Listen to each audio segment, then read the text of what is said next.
Kula ora apa-apa dunake kene niku ora apa-apa dunake wong ra duwe ora masalah. Wong kula ya ora duwe tenan, kula niku ya wong melarat tenan. Lah iya, lah nggih. Hambareng tekan ngendone Sinuwun Prabu Baladewa paring pangandikan. Kowe bali aga. Omong karo bapakmu. Bapakmu ki wong sekeng, bapakmu ki wong melarat. Semar ki wong ora duwe bangun kayangan. Sing nggo bayar cengele bapakmu kuwi.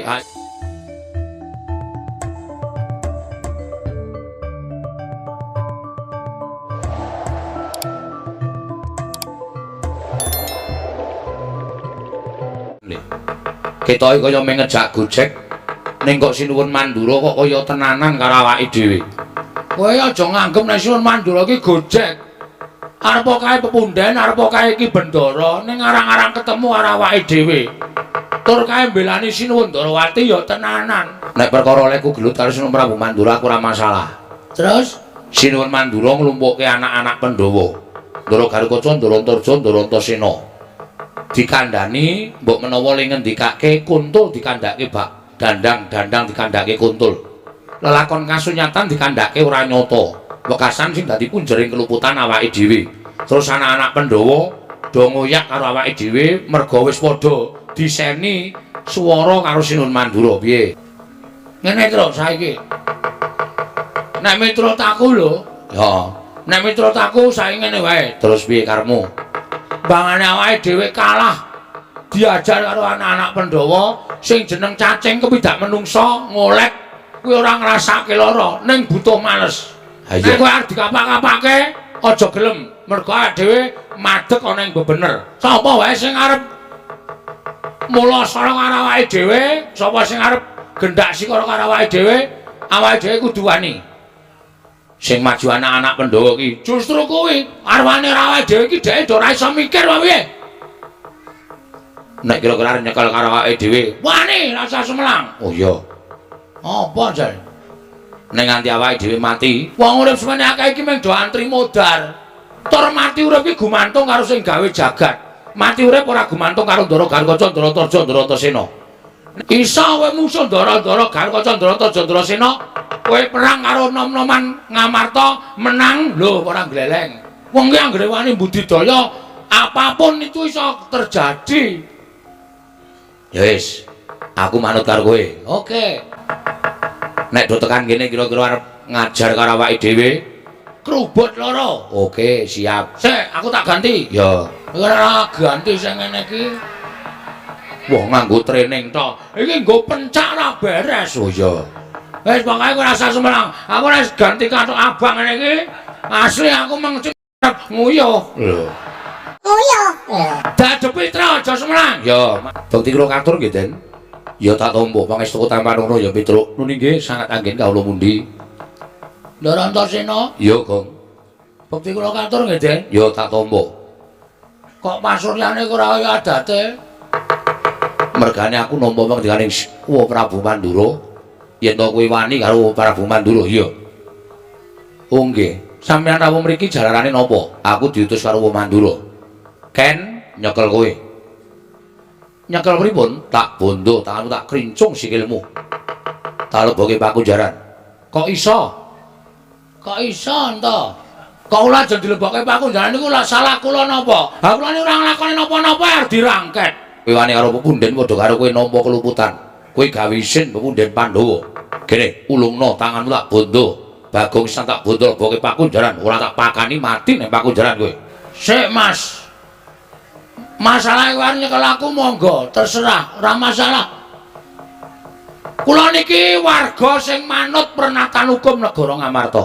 Ning nek sampeyan iso nuduhke keluputane teng pundi, kula melanggar pasal pira, niku monggo ajeng manghukum.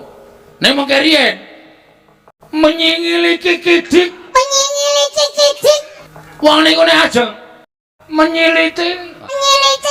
menyelidiki niku kudu nampa pelapurane kedua belah pihak. Janjane lara-larae apa? Piye? Ngono.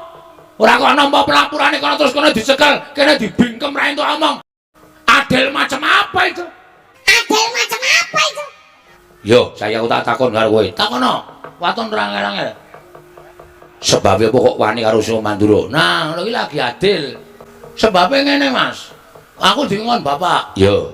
Kon sowan ning negara Ngamarta. Apa to wigatine? Ya kuwi mung dikongkon supaya mboyong para Pandhawa rawuh ning Karang Kadempel. Sebabe Bapak arep bangun kayangan. Dudu papan sing magrong-magrong kaya kayangan dudu. Ning bangun morale para kawula sak negara Ngamarta supaya uripe ana ing kayangan, kebak karukunan lan katentreman. Apa to wigatine? Ya kuwi mung dikongkon supaya mboyong para Pandhawa rawuh ning Karang Kadempel. Sebabe Bapak arep bangun kayangan. Dudu papan sing magrong-magrong kaya kayangan dudu. Ning bangun morale para kawula sak negara Ngamarta supaya uripe ana ing kayangan, kebak karukunan lan katentreman. Syaratnya siji, aku kudu mboyong para Pandhawa. Sinambi mundi pustaka Jamus Myang Jimat kelima sada.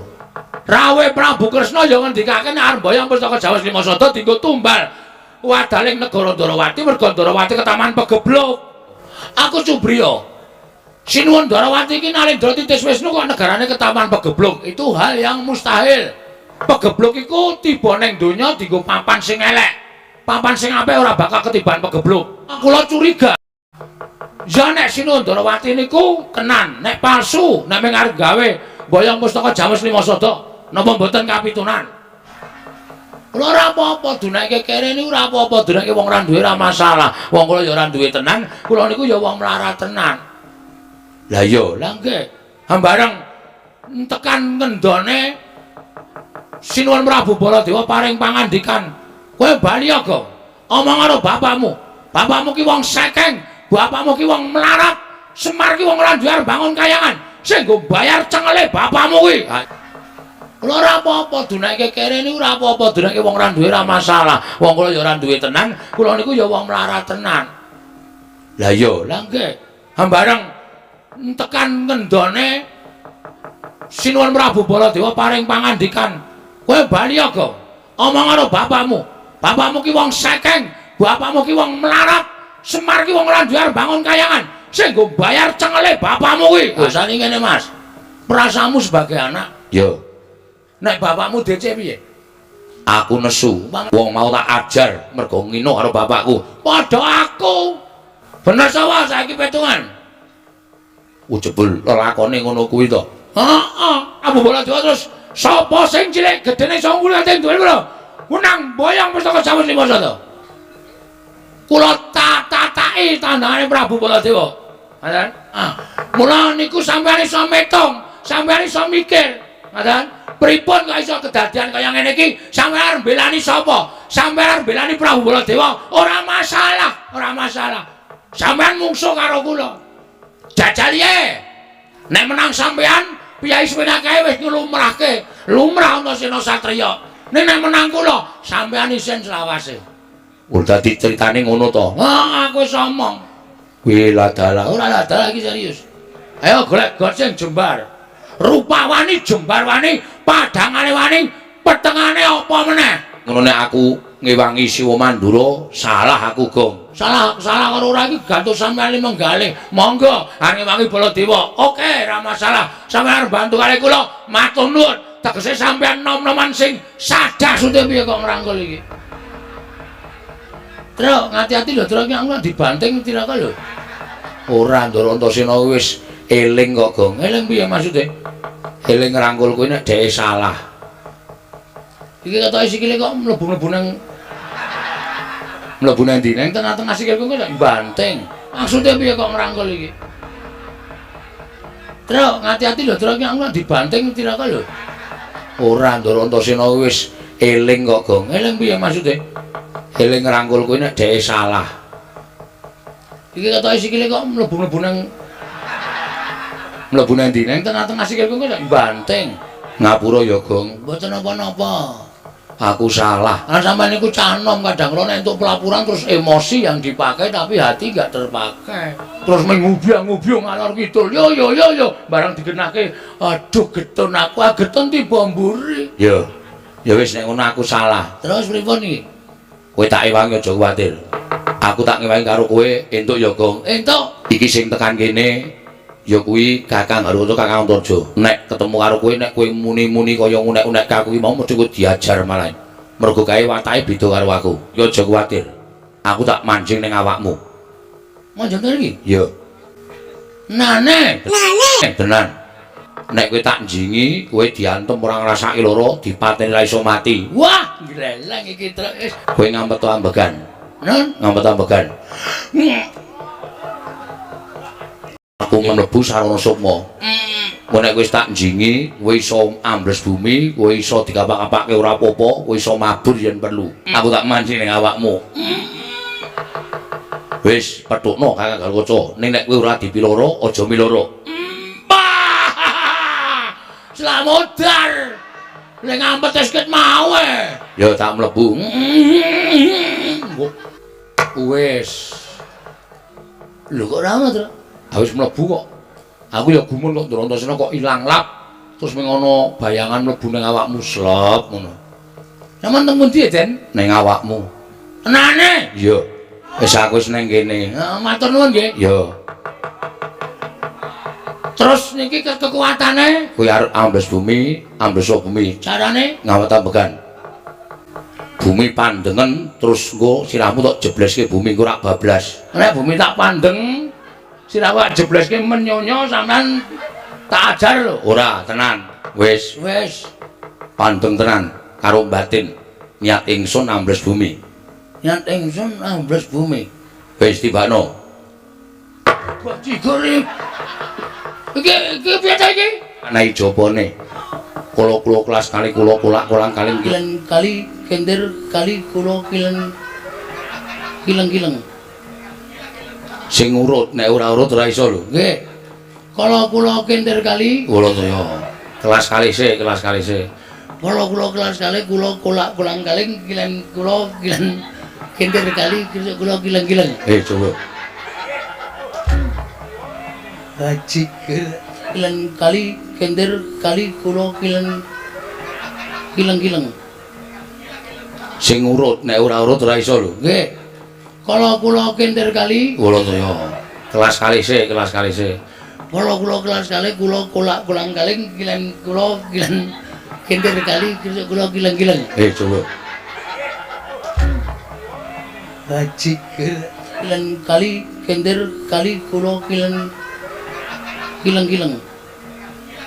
Sing urut, nek ora urut ora iso lho. Nggih. Kala kula kender kali, Kula saya kelas kali sik, kelas kali sik.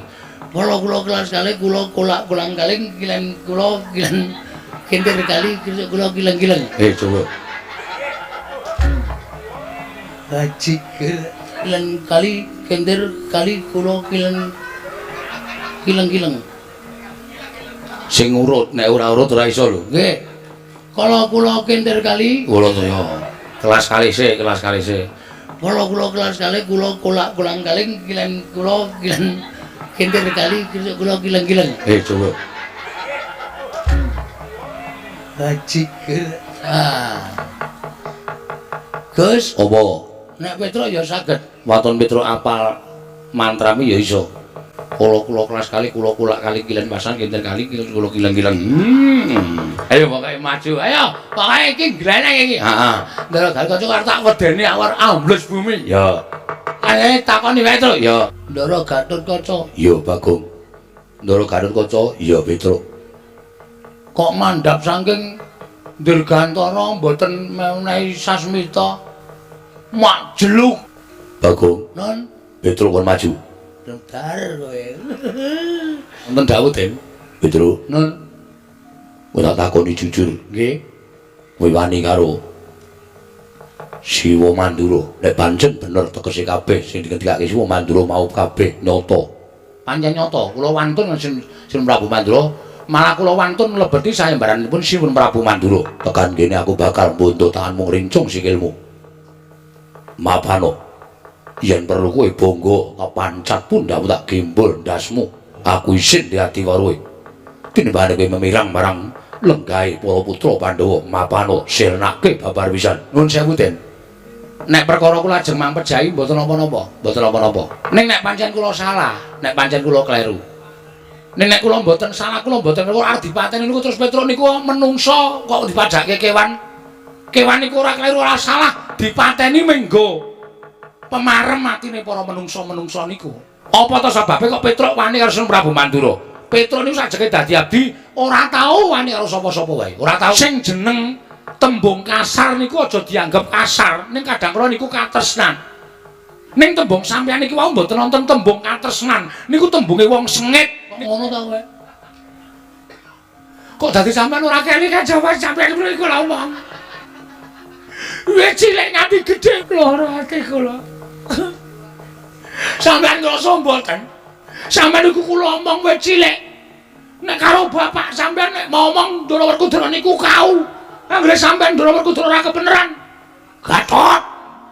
Gecek ndasmu. Niku sing goceki sapa? Kula. Sing elengke Ndara Werkudara sapa? Kula. Ampun Den niku Kang Putra. Mbahmu niku Satnalendra Dukdeng Samaladeng. Ora ana wong sak jagat iki sing wani karo Prabu Pandhu mboten wonten. Mula Ngastina mbiyen tentrem. Nek nganti kula mati, sangma kula munggah teng swarga ketemu Ndara Pandhu, Petro. Kok wis mati? Kula ya matur nggih. Sing mateni putu sampeyan Ndara Gatotkaca. Gatotkaca ki anake sapa? Gatotkaca ki anake Werkudara. Iblis larat putu ora iso diwulang. Minggir aku tak medhon tak ketemu karo Gatotkaca. Sampeyan ketemu karo mbahmu. Enggak. Niki dipotol gampang mau wis tuwa kok, Den. Wis ora wulet. Nek nganti sampeyan ketemu karo mbah sampeyan ora tanggung. Nek nganti sampeyan dunek-uneke wong tuwa sampeyan Pandhawa kabeh, kula ora tanggung, Ndara. Dingonane kok mabur wedi. Kula kelas kali kula. Diapure.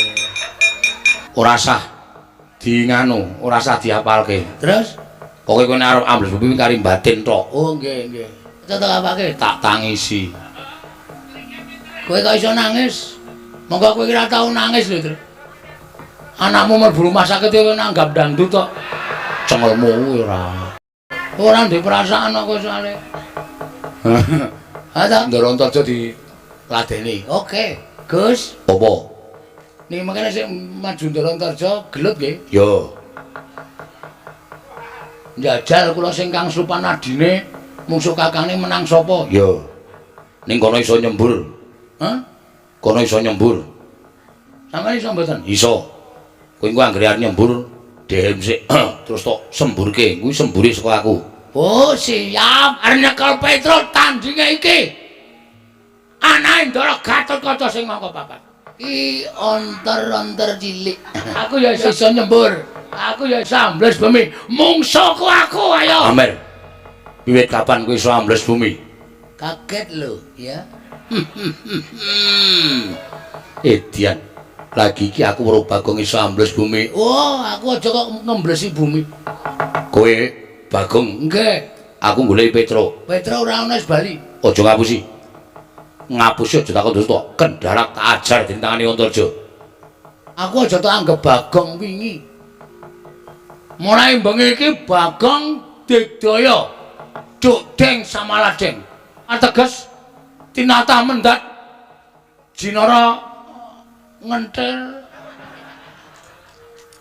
Terus kae nak tembung kae tinatah mendat jinara menter tinumbak bengkung sinuduk putung.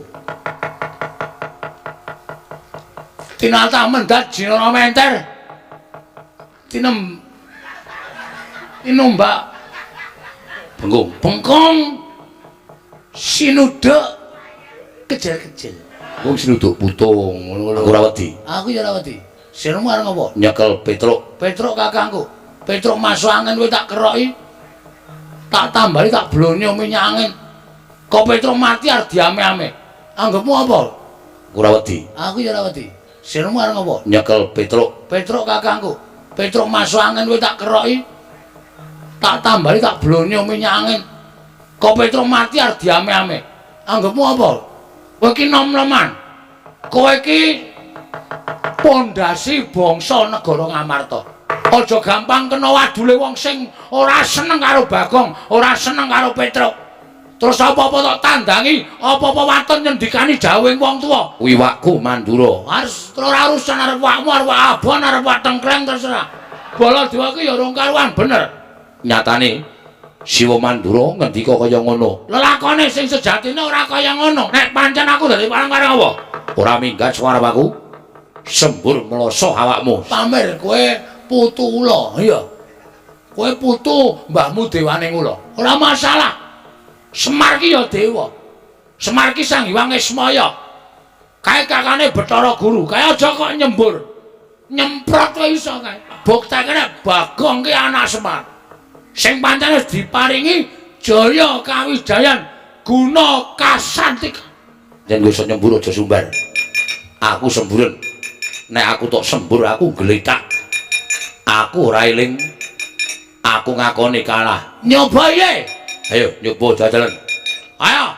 Ketiban pusaka ora gletak aja dundang Bagong. Waduh, Ayo tibano. Iki. Waduh. Sapa-sapa tak semburi kabeh. Kamu kapan kowe? Ayo, arep aku ngewangi kowe ning utangmu sahur ora? Oh.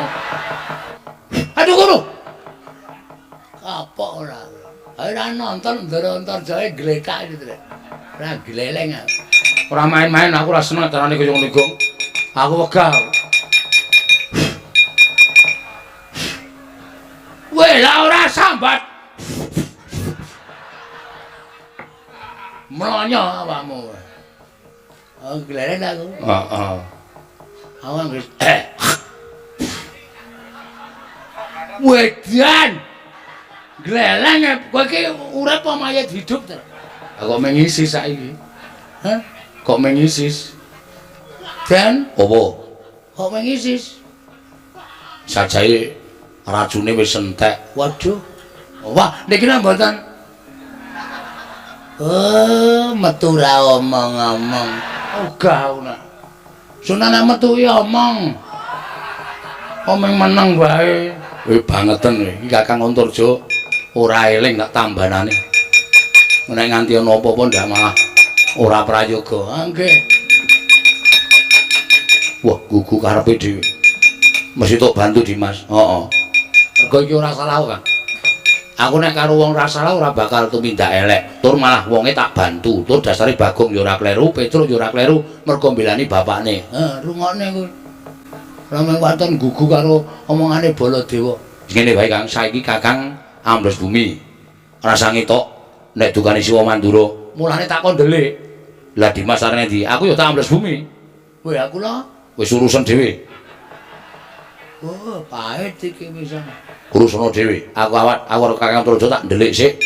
Mongko nek wis rampung perkarane aku tak bantu karo kowe, Gong. Arep bantu engko. Heeh. Ora saiki. Ora. Atus kula mungsuh Prabu Baladewa. Pikiran dhewe nggunakno akal pikirmu bisa menang karo Siwa Mandura.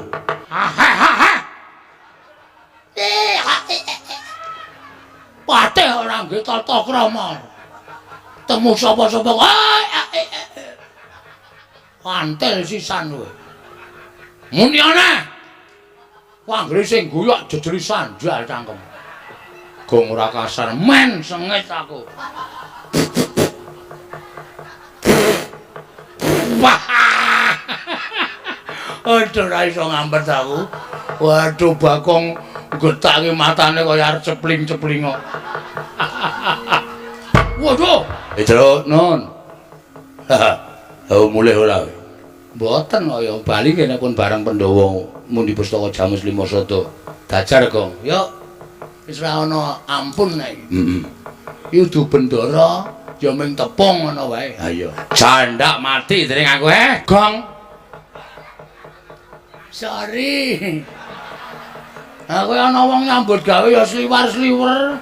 Sing sliwar-sliwer iki sapa kene iki meneng wae kok padune niat kowe ora.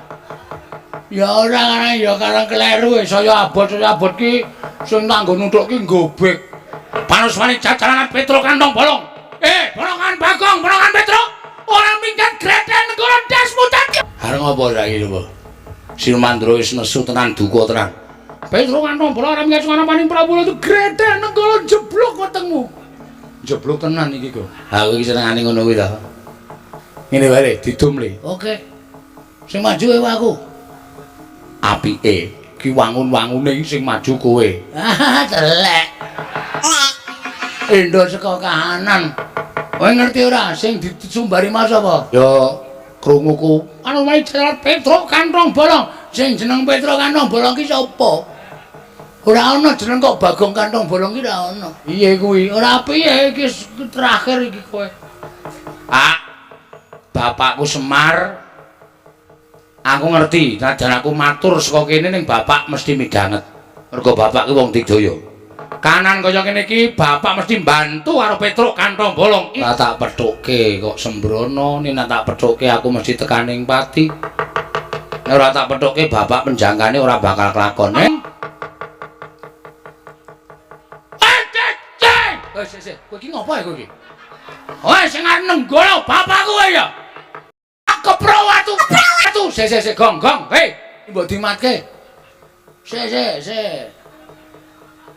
Baladewa ta iki? Baladewa dengkulmu mlocot. Ora aku ki dadi apa kok kowe nyawang kok kaya. Kowe iki dadi Baladewa, Tru. Lho, tenane. Tenan yakin aku mung bengok. Ngucap dhewe, Pak, nek pancen kowe prisa, kowe nyen bapak krungu, aku tulungono. Lah kaya diserot bumi kok. Metungul meneh dadi kaya ngene iki. Wah, gleleng. Bagong. Ngarep kongkan-kongkon iki. Polokan Bagong aja edan. Iki sapa polokan Bagong? Prabu Baladewa. Lungguh ngisor. Nggih. Baladewa bakal maju nang pabaratan. Nggih. Grena pusaka. Manyata dina iki aja mlirik matamu. Nggih. Wah, jan kok ya wedi tenan to ya. Niki napa nggen kula wau? Mo ora sudi. Kegeden. Yo. Kula nek ra semene iki ra tonjo e. Monggo sinuwun. Edan kowe. Kurang ajar kowe. Wis tak weruh ana Baladewa pinggil, iya. Mbok menawa ajeng buka reparasi ndolak keganti. Nggih. Wah, jan gleleng tenan. Niki nggih. Yo, saentuke. Minggiro. Niki. Ayo, iki nane mantura Prabu Baladewa. Kok ngedep kaca gedhe ki apa iki? Lha iki kok ngedep Baladewa apa iki? Ayo, amuk Suramata, jemro timbang iki padha-padha. Nata mantura Prabu Baladewa. Wah, setan. Suarane genah Petruk iki. Suarane genah Petruk iki. Ya, iki Baladewa Petruk. Lho kok iso dadi Baladewa iki piye iki? Ora kurang sewan sandangan Baladewa. Wah, nggo arepe dhewe. Iki Kiai Nenggala, tamake Gunung Jugruk Segorasat. Ya, iki Kiai Bendho tau nggo nyolong degan ping 3 ra konangan. Wah, mati treng aku, mati treng. Sewu-sewu kalapatanipun ingkang Raka Tadah Wadana. Ngantos kula mboten saged amam benging paring Koko Prabu Mandura. Mekasan Koko Prabu ngujo dhateng mubal babaling dedukan satemah Petruk Kantong Bolong dipun dawahi Kiai Nenggala kendhang kapracondhang kontal kaprapal. Iya kula nyuwun pamunten. Sinipun mboten mekaten lumadining lelampahan. Ngemuti bilih Panakawan Petruk menika tasih Panakawan Paduka piyambak. Menawi ngantos wonten dedukanipun Kiai Semar Badranaya lajeng sinten ingkang badhe tanggel jawab. Mugi parenga enggalih anampi dhateng atur kula. Jagat menika dadosa paseksen. Menawi Yai Prabu maringaken ngampil pustaka Jamus Lima Sada minangka tumbal wadaling negaring Ndorowati. Mangke menawi ingkang Raka sampun kepareng ngamadhangaken kawontenan negaring Ndorowati tumunten kula sowan dhateng negaring Amarta ngunduraken pustaka Jamus Lima Sada pangandika Waduka menika saestu. Menapa wonten jamak limanipun menapa wonten kelampanipun kula ujar lelamisan dhateng kadang-kadang kula para Pandhawa. Menawi kula mekaten monggo pustaka Jamus kula aturi anampi.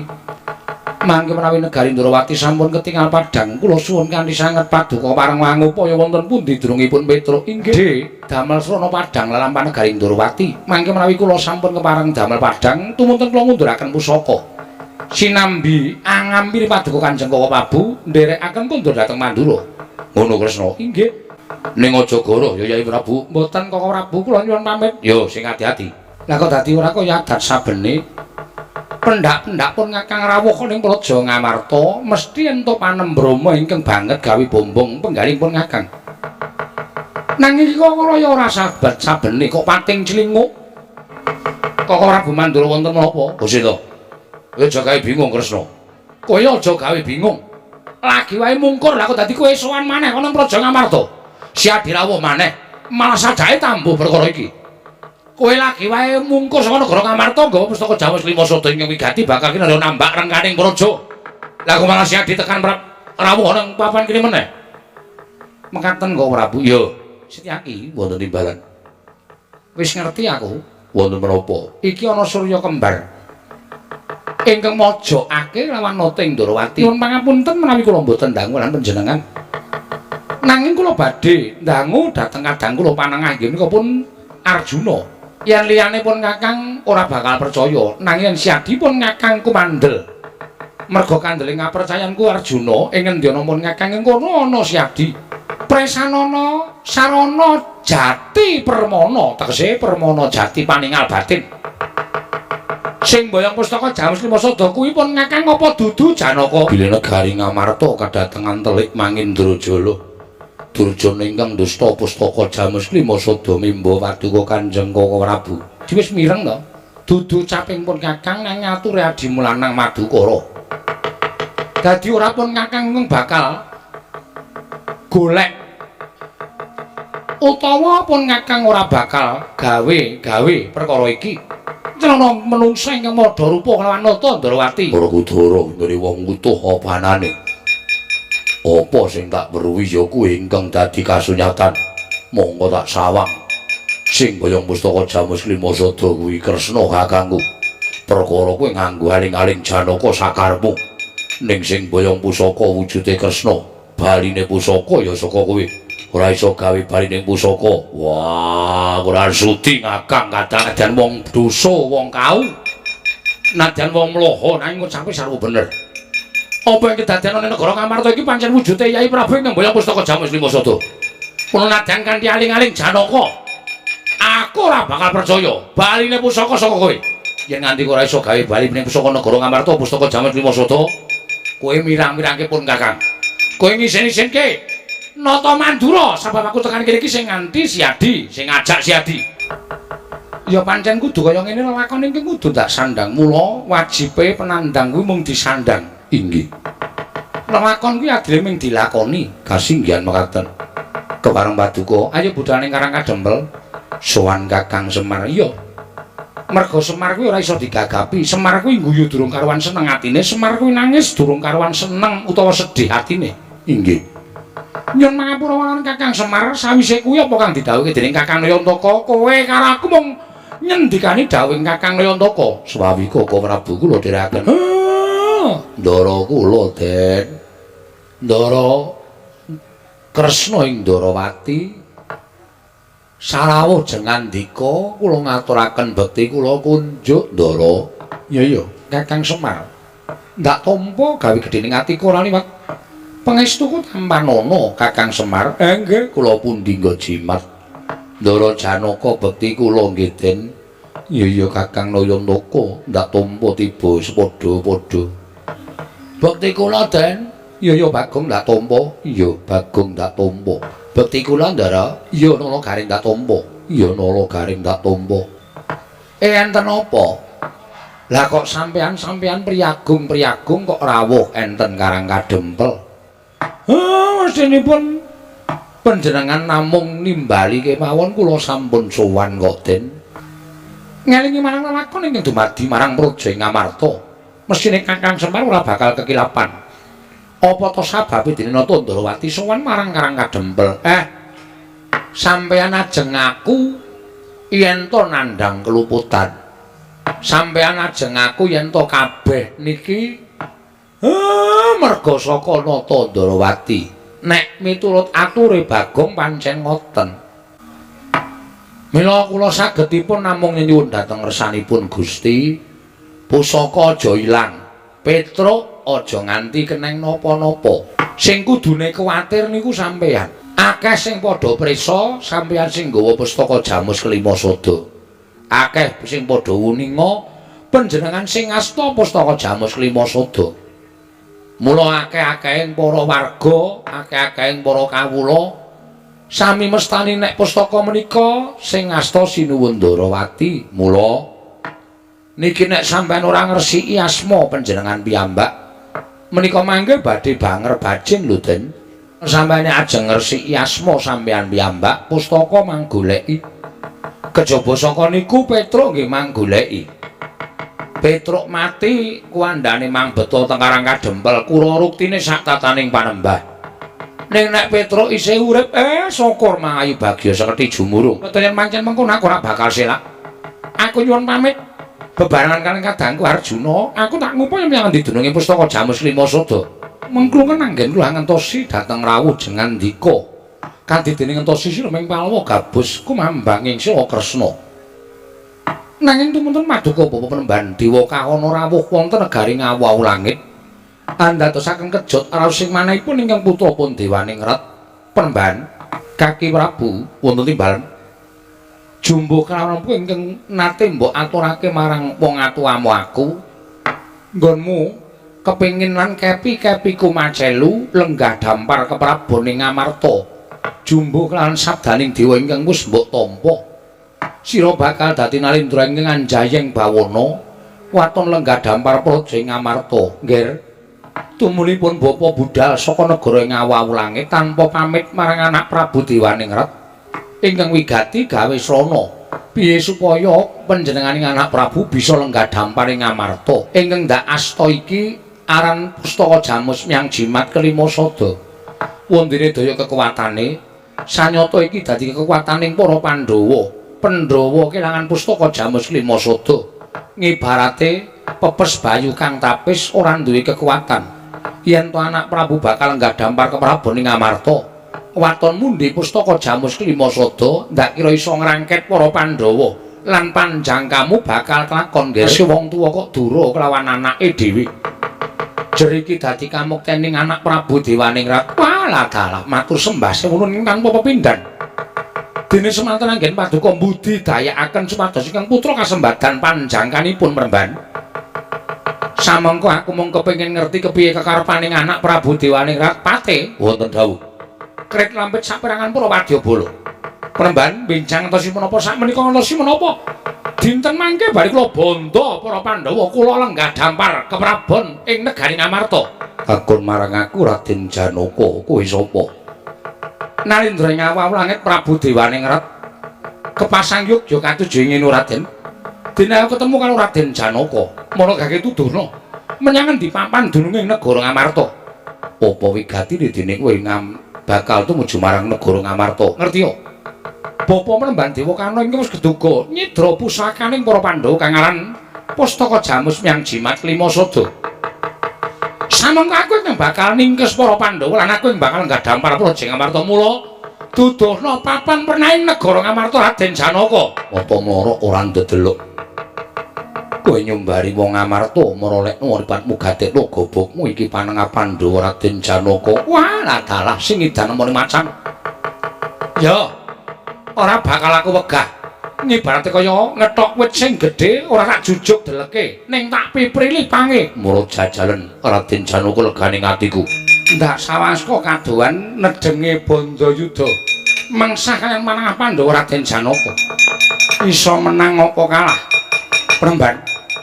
Kekuatanipun pustaka Jamus Lima Sada menika namung kandhek wonten ing kapangucap mboten kababar dados pakarti. Nyatanipun Raden Janaka tasih digdaya sekti kalintang jayaning perang mundura trajange Pendhita tuwa Dewa Kahana. Kowe sing nyolong pustaka Jamus Lima Sada ora bakal tak selaki Raden. Ora mbok balik kanggo gatheng siramu Mati dening aku kowe. Kowe tiba saka Dirgantara. Sampun minangka krenging Idra Pusaka. Lho, sapa? Dewa Kahana. Kok ora mbok rebut? Digdaya sekti kalintang jayaning perang. Kowe kalah. Kawon Memper yen to Siadi kalah. Koko Prabu pirsa menapa? Nadaning sesi ning kerdring panguwasaning kodrat. Peteng ketutupan roning Salamba. Arjuna Wonten dawuh menungsa diunangake budidaya kepareng paduka golek jago. kowe kok mlayu ngopo? Mlayu wae. Wedi ya. Sampeyan niku lek teko mengke nek kula wis rasan-rasan. Wong biasane teng streaming niku ngonten niku kok ujug-ujug wis teko. Ya digawe rada beda, Petro. Lho, kok iso ngerti aku? Ya aku wis ngerti karo kowe. Sampeyan sapa? Demit, setan. Udu. Aku dewa. Dewa kok buta. Dewa ya ora buta ora kewan yen dipancen ketrima uripe dadi dewa. Ning sadurunge dadi dewa aku kuwi tepung karo kowe. Jaman jim biyen sadurunge ketemu karo bapakmu Semar. Kowe ngerampok Semar dituduti awakmu. Kelingan ora? Aku Jim Solontara bapakmu Petruk. Aduh. Ramana maling. Dengkulmu melocot. Pak Malik ya. Ya. Malik apa? Tengah alas niku wonten sendang Malik warna. Petruk kudu nyemplung sendang iso wujud liyane Petruk. Kuwi kata-kataku.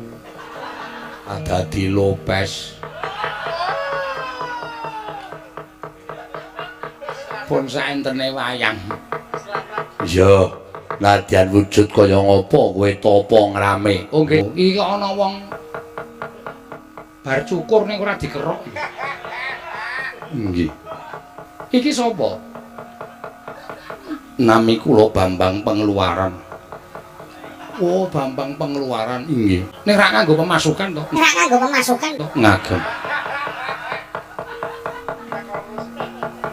Panjenengan sinten Prabu Kresna? Kowe adalah pinter men. Kok iso mbedhek jenengku mongko urung tau tepung lho. Kula menika Wasis Waskiteng Esti. Ya, nek ngerti mburiku sapa? Raden Janaka. Jenengmu sapa?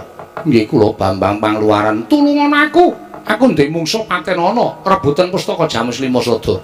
Tiyangipun wonten pundi? Neng kono Ger Patenana. Sendika Iki Bambang Pengeluaran. Kowe dewa kauna iya sing nyolong pustaka Jamus Lima Sada. Dasar kepara nyata. Balekke ora nak balekke mati dening aku. Kowe sing mati. Sapa iki ana wong kok kaya Metro Mini. Metro Mini denggol mamo. Syukur Petruk, kowe ijek urip babar satine wujud.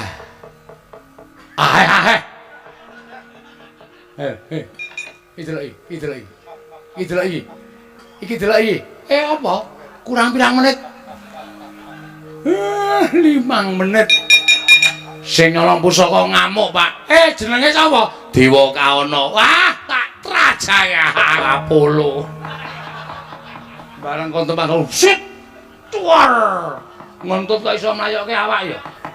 Edan rasa mahe terus Semar. Apa wong kok ngobek-ngobek? Iki sapa Dewa Kaana? Dewa Kaana apa? Kowe iki ora wangun dadi wong lanang.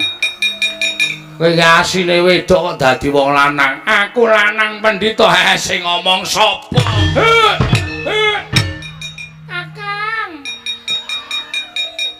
Kakang Semar. Boyok kula kan lho Kakang. Piye sepo kok polahe kaya ngono lho. Aduh. Kakang Durgai. inggih. Ngapa kowe? Inggih dados brahmana pusaka. Pusaka tak jaluk.